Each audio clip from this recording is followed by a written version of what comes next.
Hello, my name is Amy Sturkey. I am a pediatric physical therapist, and I'm so excited to bring you the series of videos with Whitney Choi. She is a young adult with Athetoid Cerebral Palsy, and she's in college, and she is interested in sharing details of her life. Hello. Whitney, I was wondering if you could talk to me about some of your medical history. I know you said that you're unsure of a lot of your birth history information, but I was just wondering if you've had any surgeries? Yes, I had some surgeries in the past. I had one for correcting my lazy eye and some dental work. That's interesting to me that you said that you had vision surgery. So the research is that individuals who have dystonia are more likely to have one eye turning in or turning out. In fact, the research says that in early development, an athetoid is likely to have what's called alternating strabismus, which means that an eye may come in or one eye may, relatively speaking, be going out, and it may alternate back and forth. And that, especially if that together with an upward deviation of the eyes of looking up, that is particularly associated with people who have athetoid cerebral palsy. Now, the natural history is that this having the eye turn in and turning out doesn't really have anything to do with the visual conditions that they're under. But over time, that the going out tends to predominate over the going in. So the research also says that that surgery does not tend to be particularly effective for ESO or exotropia, the eye turning in or the eye turning out, for people who have athetoid cerebral palsy. I'm curious for you if you felt like the vision surgery was effective for you. Yes, I agree with you on that because the surgery only worked for a while. The other thing you said was dental surgery, and I have no idea what your dental surgery was, but in my clinical experience, I see a lot of my clients with athetoid cerebral palsy that they tend to damage their front teeth. People with athetoid cerebral palsy tend to have very poor control of their arms and their legs, but their arms particularly, because people end up learning how to walk on their legs, so they get better control with their legs often. But the arms, because they're not required to be bore on, whatever that word is, they tend to stay not consistent in their ability to bear weight and not developed well. So when people who have athetoid cerebral palsy fall, they often do not catch themselves well with their arms. And so they end up falling and hitting their face, which means, unfortunately, that their front teeth end up being in trouble. I actually had a client in my room fall and bust his front teeth. Actually, that's happened twice with 2 different clients. So I think that's important to think about people who have athetoid cerebral palsy to seriously consider helmets. When they're young and you're not as sure what they're doing, just to try to prevent damage to their teeth if you see that as a potential problem with your child or friend or client. Okay, and what about orthopedic issues? Some people with athetoid cerebral palsy have scoliosis or have had issues with their hips, maybe a hip subluxation or a dislocation. Do you have any of those issues? I have scoliosis and knee problems. I believe it's called knee valgus.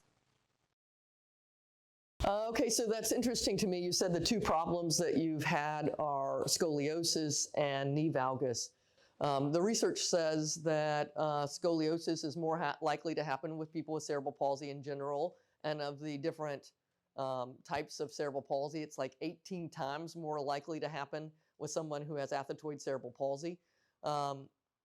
And that the scoliosis, I couldn't find the article, but I remember reading that in most people with cerebral palsy, by the time you reach adolescence, that last growth spurt, that your chances of the scoliosis increasing dramatically after that are not likely, but that's not true with people with athetoid cerebral palsy, that their scoliosis risk can generally increase over time.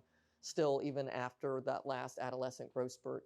So what they see with people with cerebral palsy is their risk for scoliosis increases if they have full body involvement, and the less they walk, so the higher their gross motor function classification system level is. Remember, a level 1 is someone who can walk independently without difficulty and can run and jump. A level 2 person needs to hold onto a railing to go up the stairs, probably doesn't run or jump. A level 3 person's main method of mobility is with a walker. A level 4 person is someone who uses a wheelchair primarily to get around, and a level 5 person only uses a wheelchair and probably not a power wheelchair. So it's a level 4s and 5s that are more likely to have a scoliosis. So that's interesting to me that you have a scoliosis. The other thing you mentioned was knee valgus. Now, knee valgus is where your leg goes down and then your lower leg goes out, relatively speaking.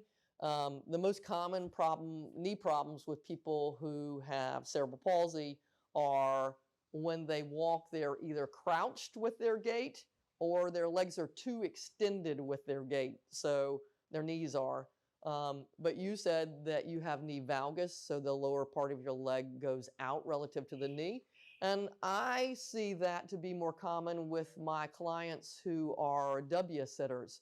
So W-sitters mean they sit with their knees turned in and their feet out wide. And that puts medial stress on the knee and makes you just more likely to have that knee valgus. So that was interesting to me as well. I do think it's interesting that you said that you do not have any hip dislocation or subluxation issues. The incidence of hip difficulties in individuals with athetoid cerebral palsy is 10 to 48%. Again, that incidence decreases with how much ambulation you do, and it sounds like you walk for part of your mobility. So that's a good sign that you have not had that problem. But for other people watching this video, it's a reasonable likelihood that they might have hip dislocation or subluxation difficulties. I also want to know if you're currently having any medical issues that you're working on now. You'd mentioned when you go to the hospital. So I didn't know if you're having any current medical issues relating to your cerebral palsy.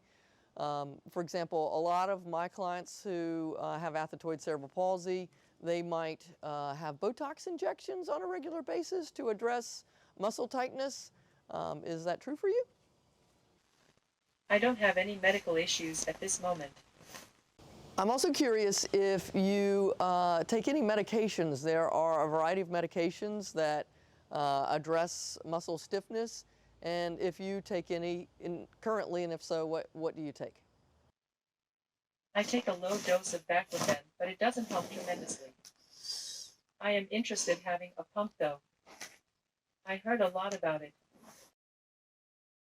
Okay, so that's interesting. You take a low dose of baclofen. So baclofen is a drug that will help decrease spasticity.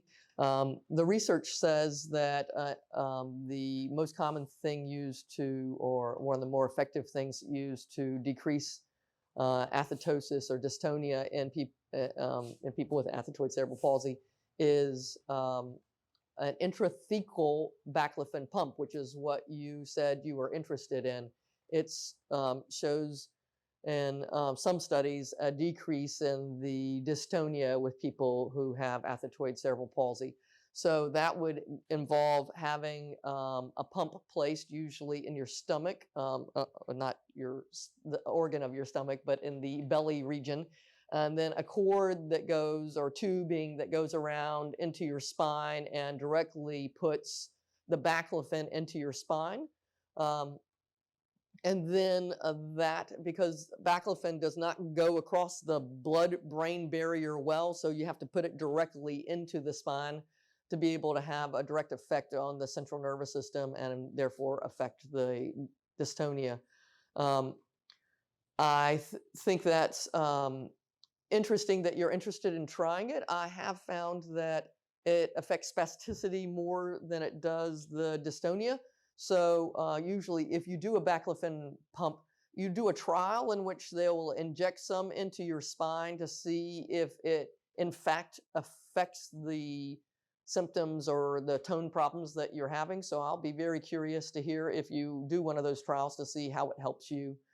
The other things that have been recommended, other than medication, to address the dystonia are deep brain stimulation or Botox injections.